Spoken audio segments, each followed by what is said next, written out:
안녕하세요. 도리교회 관현 목사입니다. 오늘 성령사역의 실제 38강 시간이 찾아왔습니다.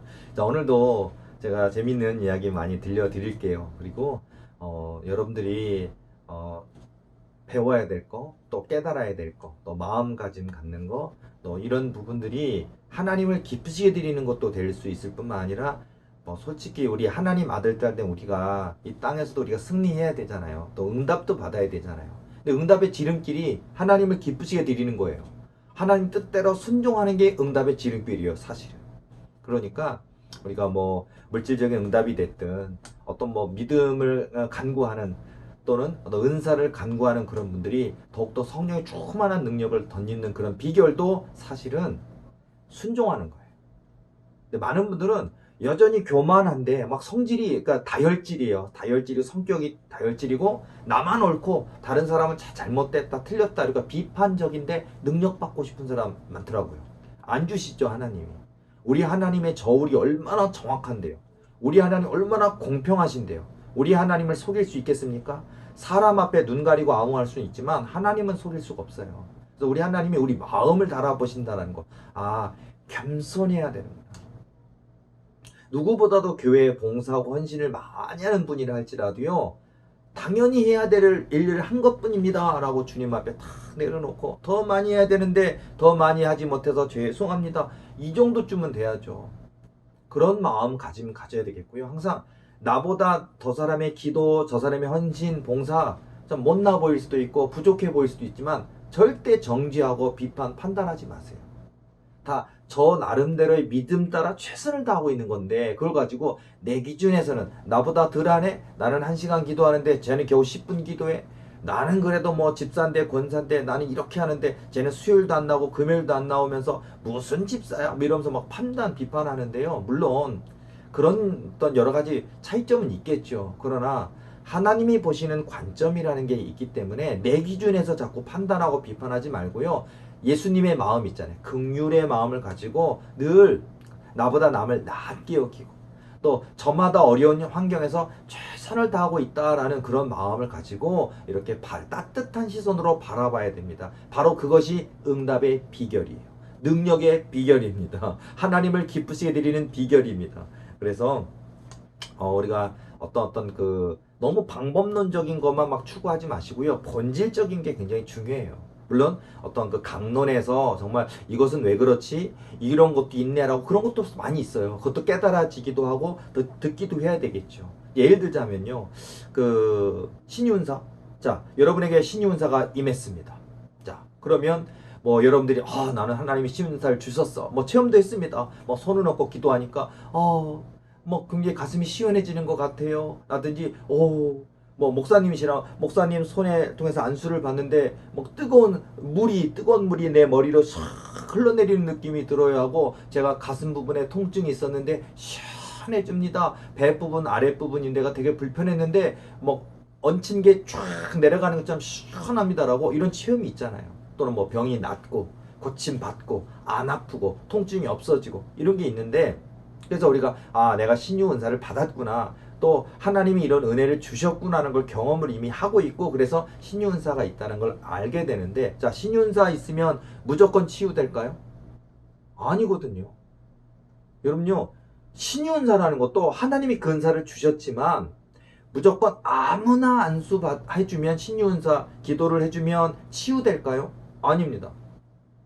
하나님이 허락하시지 않는 사람도 있어요. 근데 신유사역은 받았는데 영이가 열려있지 않으니까 하나님이 기도해줘라 기도해주지 마라 그 음성을 듣지 못하니까 모르는 거예요. 그리고 기도했는데 왜 안 되지? 하고 당황스러운 거예요. 그리고 어떤 이런 세계를 잘 모르는 분은 아니 저 사람 신유은사 있으니까 기도해주면 당연히 나아야 되는 거 아니에요? 이렇게 아주 굉장히 편협해요. 굉장히 그 세계를 몰라요. 근데 어떻게 신유은사가 있는데 왜 못 고쳐? 왜 안 돼? 이해가 안 돼. 신유은사 있으면 무조건 다 치유돼야 되는 것 아닐까요? 이거 초등학교 수준이에요, 이거는. 이런 분도 많이 있어요. 그러니까 하나님이 허락하시지 않는 부분도 있습니다. 그리고 그 질병의 원인이라는 것도 있어요. 그 질병의 원인이 자기교만일 경우 또는 하나님 앞에 범죄해서 하나님께서 그를 징계하시는 질병도 있거든요. 그러면 회개해야 돼요. 우리가 알고 있는 것처럼 우리가 신유 은사라는 사역을 섬김에 있어서 어떤 기도해주는 은사자도 필요하지만 상대방에 있어서 상대방의 온전한 통회하는 회개가 있어야 돼요. 어떤 죄 때문에 생긴 질병도 있거든요. 불순종한 것 때문에 생긴 질병도 있군요. 다른 사람을 막 시기 질투하고 미워하고 원망하고 정죄하고 나쁜 짓하고 악한 짓하고, 아니 권사인데 장로인데 나쁜 짓 하는 사람도 있어요. 그런데 그런 것으로 인해서 하나님께 징계받는 분도 있거든요. 병이 찾아왔을 때 그때 막 무릎 꿇고 깨닫고 내가 죄인입니다 막 꼭 깨닫는다니까요. 이런 질병인데 예를 들어서 내가 나서야겠다. 그리고 저 어디 은사자 없는가 두루두루 찾다가 안수받으면 낫을까요? 제가 아는 분들도 보면요, 막 알아보는 거야. 나름대로 신유 은사자, 이 사람한테 가서 쫓아가서 안수 받아보고, 이 사람한테 쫓아가서 안수 받아보고, 별짓을 다 해요. 그럼 나을까요? 안 나요. 본인이 바뀌지 않았는데, 본인이 변화되지 않았는데, 본인이 회개하지 않는데, 본인이 깨닫지를 않는데, 어떻게 그런 역사가 있겠냐고요. 하나님이 주인이시라니까요. 신유 은사를 주신 분 하나님, 그 신유 사역을 한다 하더라도 하나님이 허락하시는 사람이냐, 뭐 교만으로 인한, 아니면 하나님께서 징계하시는 경우에는 그가 온전한 회개가 이루어질 때까지는 안 돼요. 보통 영의 귀가 열리는 사람은 하나님이 네가 기도해줘도 그 사람 지금 낫지 않는단다, 내가 지금 징계하고 있고 깨닫게 하는 중이란다라고 음성을 주셔요. 그런 경우는 안 돼요. 여러분이 백날 첫날, 여러분 내가 그래 이런 놀라운 은사를 받았는데 내가 이 사람 붙들고 오늘 24시간 동안 죽도록 씨름해주고 기도해주고 나을 것 같죠? 안 나. 여러분의 몸만 축납니다. 여러분만 피곤해집니다. 안 낫습니다.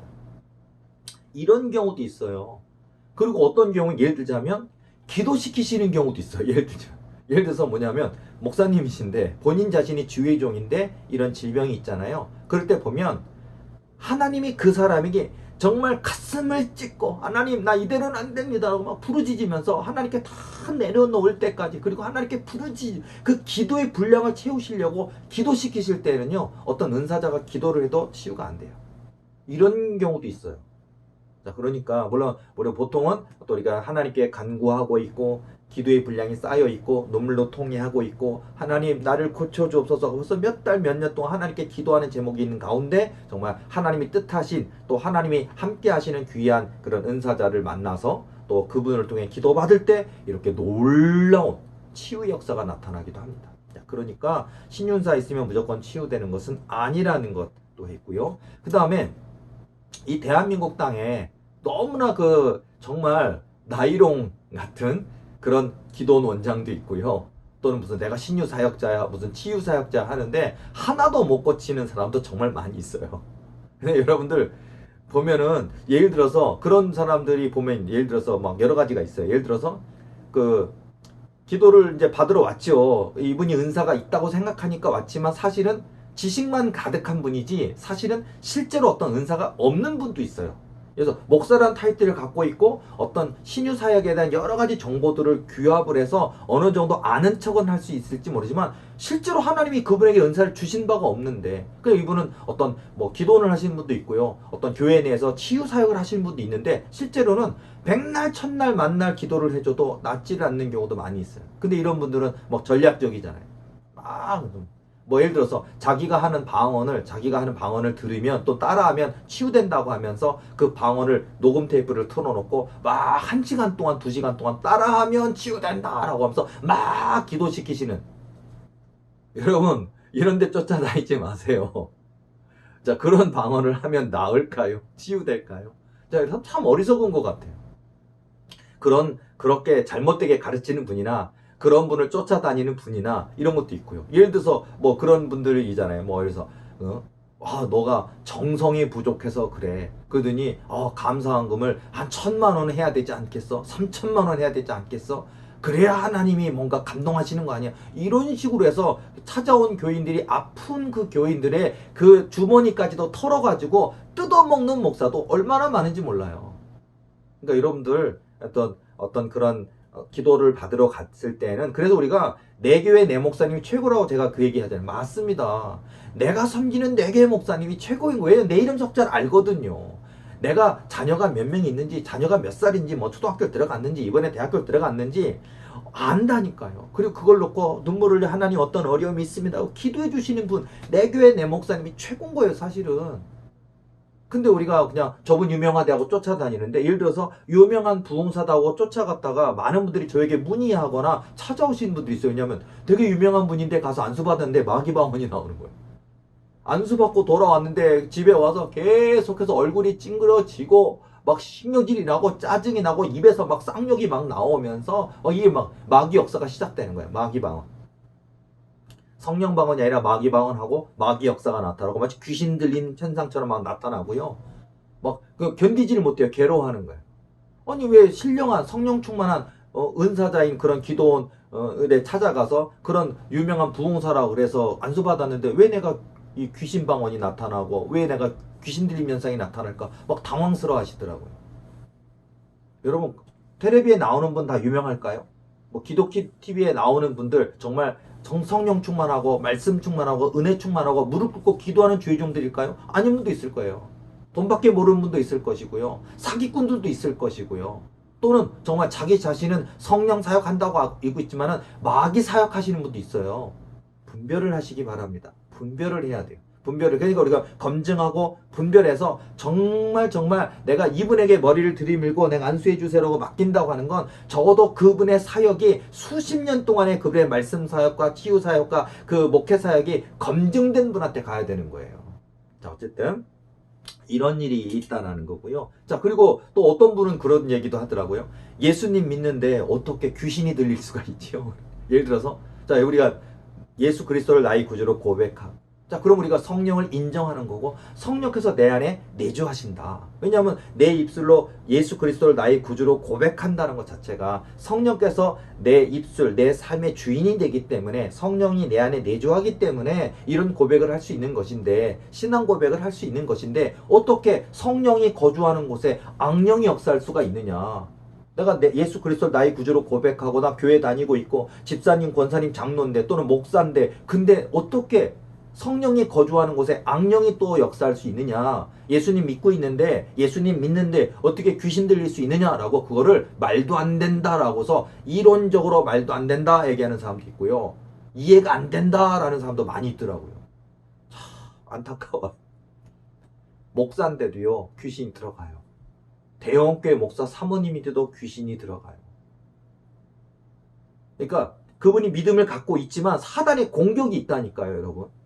예를 들어서 나라와 나라를 얘기해 보세요. 이 나라가 지금 건강한 나라 같아 보이지만 뭐 예를 들어서 우리가 뭐 삼국시대가 됐든 뭐 고려가 조선이 됐든 간에 보면 주변 나라에서 항상 대한민국을 우리 조선 땅을 뭐 고려 땅을 얼마나 공격합니까? 집어삼키려고요. 이겨내면 우리나라의 국권을 지킬 수 있지만 지면요 속국되는 거예요. 몽고 때문에 우리나라가 침범당한 적도 있고 일본 때문에 우리나라가 정말 일제 치하의 그런 부끄러움을 겪은 적도 있고요. 수많은 외세에 의해서 고통당한 것이 한두 번이 아니지 않습니까? 이런 것처럼 어쩌면 성령과 악령 전쟁 중이에요. 싸우는 거예요. 자, 그러니까 여러분 믿는 분도 교회 다니고 있는데 귀신 들릴 수 있습니다. 그러니까 그런 현상이 나타나지 않도록 즉각적으로 예수 그리스도의 이름으로 귀신을 내쫓아야 될 것이고요. 이미 그런 현상이 벌어졌다면 싸워야 됩니다. 싸워서 이겨서 내 믿음, 예수 그리스도에 대한 굳건한 믿음을 가질 때 사단 마귀의 역사를 쫓아내는 역사가 있거든요. 자, 그래서 그런 것들도 여러분 좀 알아야 될 것 같고 또 그냥 막연하고 모호하고 어떤 여러분의 잘못된 선입관이나 편견에 사로잡혀서 이렇게 잘못된 판단을 하면요. 일을 그르치면 병을 키우는 경우가 있어요. 큰일 납니다. 그래서 귀신이 들림이 현상이 나타났는데 내가 좀 몸이 안 좋은가 봐 라든지 아니면 내가 좀 충격을 받은 게 있나 라고 정신과 진료받고 그리고 예를 들어서 조현병이다. 물론 진짜 조현병도 있어요. 근데 여러분 이게 그냥 정신분열증이라든지 우울증이나 조울증이나 어떤 그 과대망상이나 뭐 이런 현상의 어떤 그 정신병적인 증상이 아닌 귀신 들림의 현상의 특징이 있어요. 그 귀신 들림인데 조현병이라고 하고서는 그러고서는 그냥 신경안정제 그런 약만 먹고 그냥 일주일에 한 번 상담받고 그러고 있다가 여러분 그 귀신이 중증이 돼서 여러분의 자아를 뺏겨버리고 여러분의 인생은 없어지고 이리 끌려가고 저리 끌려다니는 사람들이 또 얼마나 많이 있냐고요. 그러니까 그런 일이 없도록 깨어 기도해야 되고 방비해야 되는 거고 귀신에게 절대로 내 영혼을 뺏기는 일은 없어야 되겠거든요. 자, 이런 일들도 있으니까 여러분, 제가 이제 얘기할 게 굉장히 많아요. 사실은 제가 항상 제한된 시간에서 얘기를 하지만요. 막 얘기할 게 100개, 1000개, 만 개가 있고요. 그리고 여러분들은 그냥 한 10개만 알면 될 것 같지만 그렇지가 않아요. 정말 1000개라면 1000개가 있고 10,000개라면 10,000개가 있어요. 그리고 그 안에 들어있는 그 저마다 겪는 문제가 다 다르기 때문에 그 안에서 해법을 찾아가는 거예요. 그게 참 어려운 거예요, 사실은. 자, 그래서 자, 여러분들, 여러분이 사역자이십니까? 은사자이십니까? 여러분이 주의 종이고 목사님이시라서 여러분의 섬기는 교회에 어떤 몸이 아프신 분이 왔습니까? 귀신 들려 고통당한 분이 오셨습니까? 어떤 꿈과 목표를 잃어버린 분이 왔습니까? 믿음을 가르쳐 주옵소서라고 오시는 분이 왔습니까? 그럼 여러분들은 또 그분들을 향해서 정말 성령께서 주시는 지혜를 따라 상담도 해주고 안수도 해주고 기도도 해주고 해야 될 일이 있잖아요. 또는 여러분 스스로 자신이 지금 목사님 제가 영적으로 문제가 있습니다. 남에게 참 말하기 표현하기 어렵지만 사실은 제가 귀신 들린 같은데 참 내 교회는 이런 분위기를 말할 수 있는 분위기가 아닙니다. 그러다 보니까 이런 말을 했다가는 미친 사람 취급받기 때문에 정신병자 취급받기 때문에 말을 못하고 있는데 참 소갈이하고 계신 분도 있잖아요. 이런 분도 있고 아니면 그거 아니더라도 왜 병원에 가면 엑스레이 찍고 뭐를 찍고 깨끗하고 아무 문제 없는데 왜 내가 내 몸을 마음대로 쓰지 못하고 내가 아픈지 이 아픔이 점점 커져만 가는지 병원을 수없이 가서 진단받지만 병원상에서는 스캔해봤지만 뇌도 스캔해봤고 뼈도 스캔을 해봤고 엑스레이도 찍어봤지만 없다는 거야. 통증도 없고 뭐 암이든지 무슨 종양도 없고 아무것도 없는데 왜 아픈지 모르겠다고. 그리고 왜 아픈지 모르는데 아프다고 하는 걸 뭐라 그러는지 알아요? 복합통증 증후군이라고 그래요. 병원에서는. 그러니까 한마디로 그 얘기가 뭔지 알아요? 복합통증 증후군이라는 게 왜 아픈지 모르겠다는 거예요. 의사들이. 왜 아픈지 모르는데 아프다고 하니까 되게 아프다고 하니까 그러니까 그거를 병원에서는 복합통증 증후군이다 라고 이렇게 한마디로 말도 안 되는 그 명명을 딱 만들어 놓는 거예요. 답답하더라고요. 그러니까 자기들도 모르겠다는 얘기예요. 어디를 다 찍어봐도 모르겠는데 아프다고 하니까. 그러니까 모르겠다고 하는 게 복합통증 증후군이라니까요. 자, 그러니까 여러분들도 혹시 병원 다 진단 받았는데 병원에서는 모른다 복합통증 증후군이다라고 그냥 저 신경 안정제라든지 뭐 그런 것들 좀 약만 좀 주고 수면제를 준다든지 또 진정제를 준다든지 그 정도를 하고 있습니까? 그러면 근본적인 치유가 될 수가 없어요. 자, 그러니까 이런 부분들도 사실 여러분 우리가 뭐 너무 이야기가 뭐 굉장히 다양합니다. 어떤 하나님이 주시는 나도 다윗 같은 야곱 같은 요셉 같은 언약과 비전을 가지고 그 길을 가고자 하는 사람한테 또 그 꿈과 언약과 비전에 있어서 정말 좌충우돌 시행착오하면 안 되겠고 또 내 뜻을 따라 하나님 뜻을 깨닫지 못하고 내 뜻을 따라갔다가 또 이렇게 굉장히 오랜 시간 헛된 세월을 방황하면 또 안 되겠고 그러니까 그 꿈과 목표에 대해서 명확한 제시를 받아야 되겠고 분별을 해야 되겠고요. 또는 몸이 아픈 사람은 나아야 되겠고 악한 사단에 눌린 자들은 귀신이 떠나가는 역사 있고 정말 내 안에 하나님 나라고 회복되는 역사가 있어야 되겠고 얼마나 우리 인생의 문제 상황이 많습니까? 그러니까 여러분 우리가 이런 것들을 막 너무 속전속결로 하루아침에 그냥 될 것처럼 하지 마시고요. 정말 하나님과 나사의 기도의 시간이 길고 기도의 씨름을 해야 된다는 얘기를 제가 해드리고 싶어요. 특히 저에게 있어서는 여러분 제가 계속 간증할 때 저희 꿈 얘기를 많이 하지만 저는 이게 그러면 목사님 좋겠습니다. 목사님 꿈도 그 희한한 꿈도 꾸고 너무 부러울 너무 놀라운 꿈도 꾸시는데 제가 이 꿈을 꾸고 꿈 해석 은사를 받게 됐고 그리고 제가 4타공인 대한민국 제가 1위라고 하는데 이런 꿈 해석 은사자가 되게 된 게 하루아침에 된 것일까요? 20년 넘었습니다. 꿈 해석을 한 지 20년이 넘었고 그리고 훈련 받은 게 20년이 넘었고 그리고 지금까지 꿈 해석 사역을 한 게 10,000명 이상을 넘게 꿈 해석을 해드렸어요. 얼마나 긴 시간 동안에 그 씨름이 있었는지 아십니까? 그런 것들의 그 고난도 연단도 훈련도 통과하고 지나오면서 얼마나 힘든 많은 시간들을 보내왔는데요.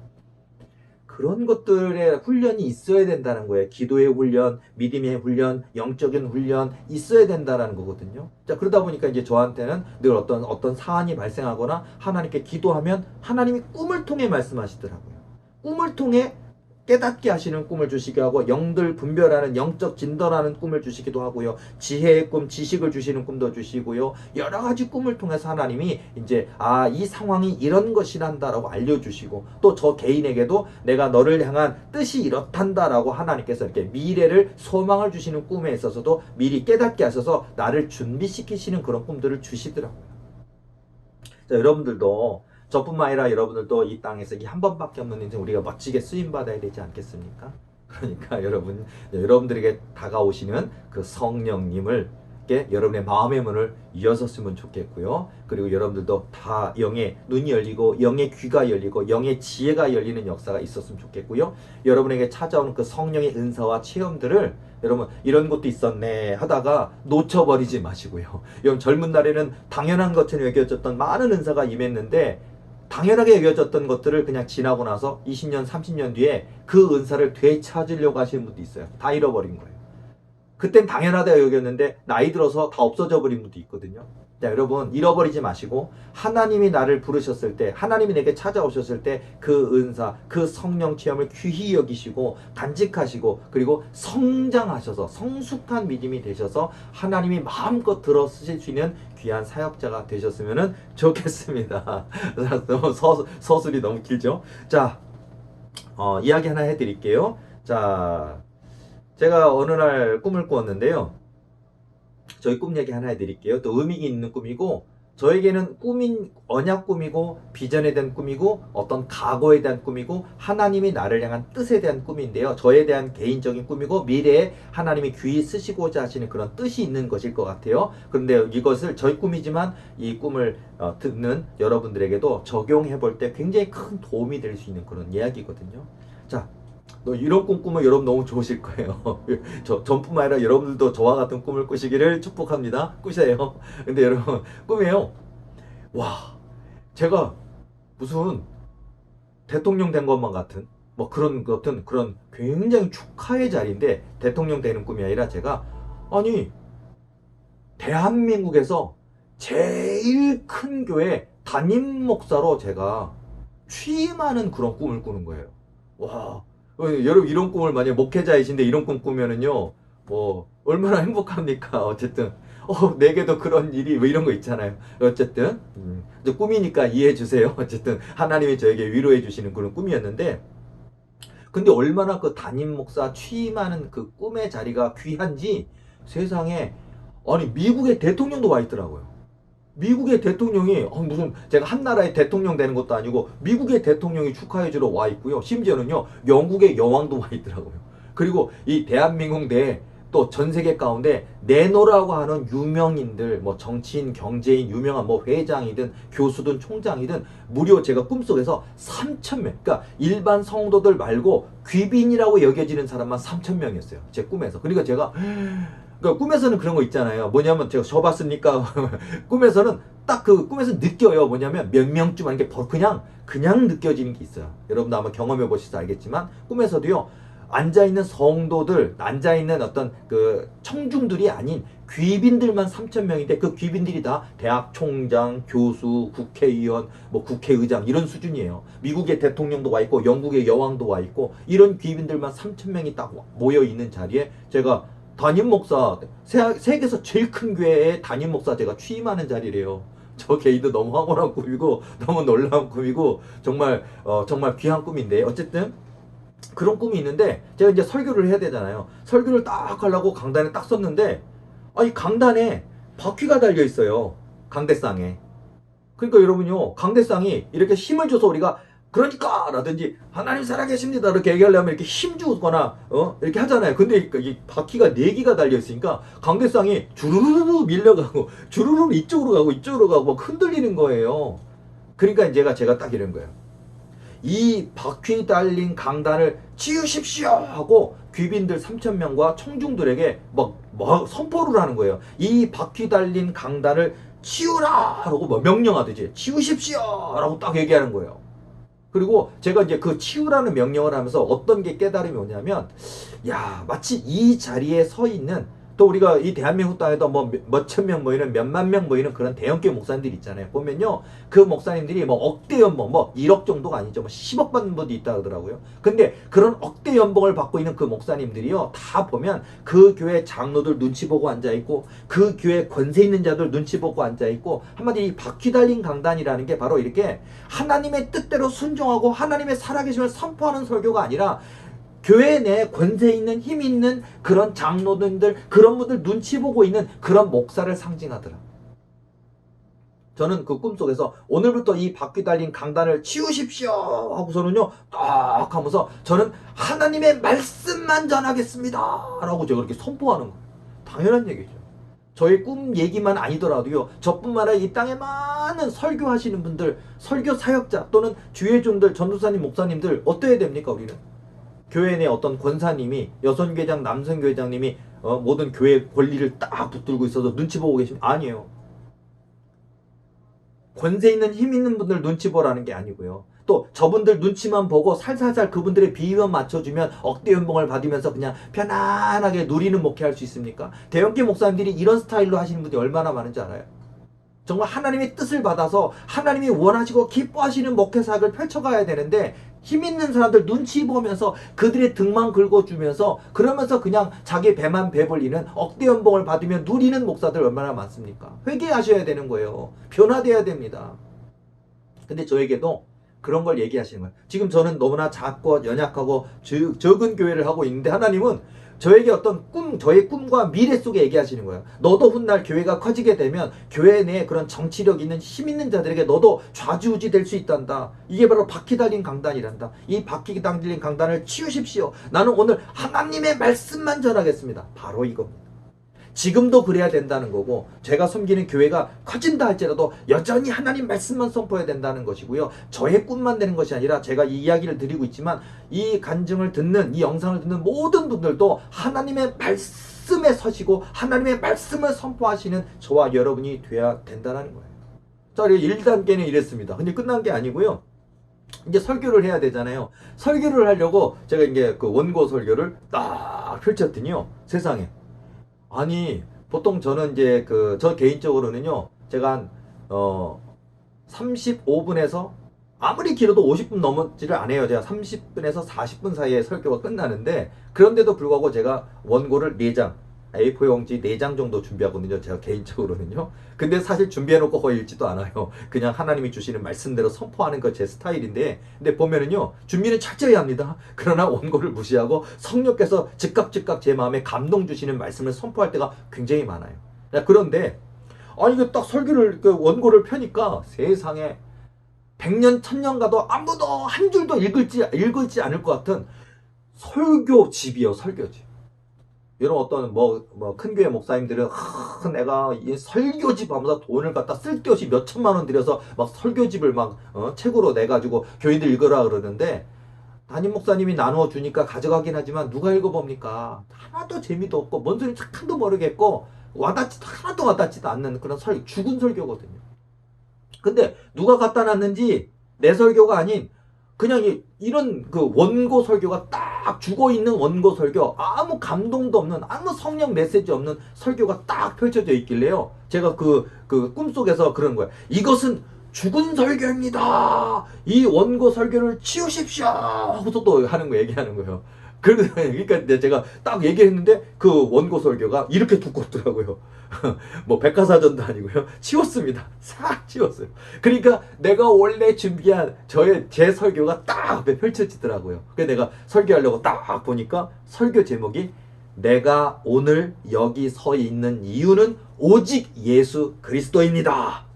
이게 저의 오늘 설교해야 될 제가 세계에서 제일 큰 교회 담임 목사로 취임하는 자리에서의 설교 제목이 내가 오늘 여기 서 있는 이유는 오직 예수 그리스도입니다. 그게 설교 제목이더라고요. 그렇게 설교를 제가 딱 설교하면서 제가 이제 그 많은 귀빈들 3,000명과 많은 사람들 앞에서 담대하게 예수 그리스도의 살아계심 우리 예수님이 지금도 이 세상을 통치하고 계심 하면서 담대하게 하나님 말씀 딱 선포하는데 그 귀빈 3,000명과 헤아릴 수 없이 많은 숫자가 있는 그 성도들, 그 청중들 가운데 딱 예수님이 계시더라.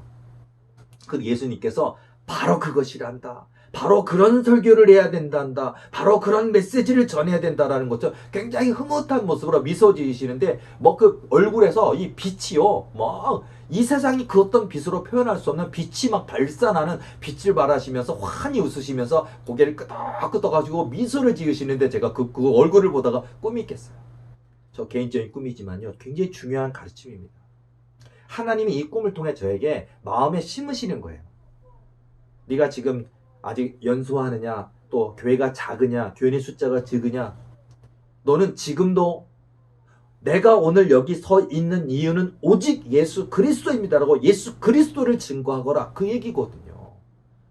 그리고 교회가 작든 크든 뭐 훗날 하나님이 은혜 주셔서 하나님이 허락하셔서 500명이 되든 1000명이 되든 10,000명이 되든 간에 그 교회 건물 자랑하거나 교회 내 숫자를 자랑하는 게 아니고 내가 교회에서 월급을 억대 연봉을 받는다 그런 거 자랑하는 것이 아니라 또는 뭐 그냥 교회에 있는 장로들 뒤나 이렇게 눈치 봐가면서 그 교회 그냥 그 힘 있는 자들 권세 있는 자들 눈치만 보면서 그냥 억대 연봉만 누리려고 하는 그런 목사가 될 것이 아니라 정말 하나님이 이런 부흥을 주셨고 하나님이 이런 은혜를 주셨을 때는 하나님의 일을 하라고 하나님이 기뻐하시는 사역을 온전히 섬기라고 그것을 주신 것이니까 너는 하나님을 증거해야 된다. 하나님의 뜻을 전하거라. 그거거든요.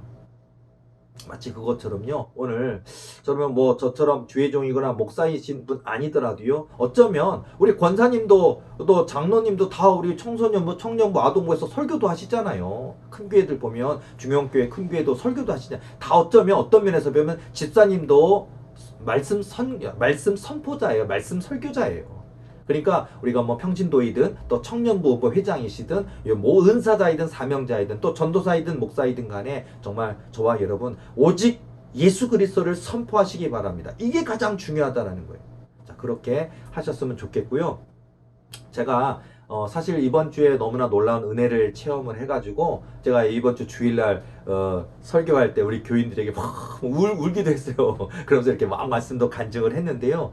자, 제가 어떤 그 체험을 했냐면은 그러니까 여러분이 이런 잠자다가 이렇게 체험을 할 때 얼마나 감동스럽고 놀랬겠어요. 예를 들어서도요, 그냥 내일 새벽 예배 일어나야 되니까 그러니까 나도 일찍 자야지. 제가 새벽 예배 4시 20분에 일어나거든요. 5시에 시작하는 새벽 예배를 위해서 4시 20분쯤 일어나고 보통은 11시쯤 제가 자야 돼요. 자고 그리고 나서 이제 이렇게 준비를 하는데 저 집사람한테 잘 자 예수님 꿈꿔 그리고서는 이제 자야지 탁 눈을 거는데 제 아내는 집사람 옆에서 자고 있는데 쟤는 눈을 감았는데 아직 잠이 들거나 꿈을 꾼 게 아닌데 눈은 감았을 뿐 누워 있는데 그러면서 제 몸이 막 형질의 변화가 막 일어나더라고요.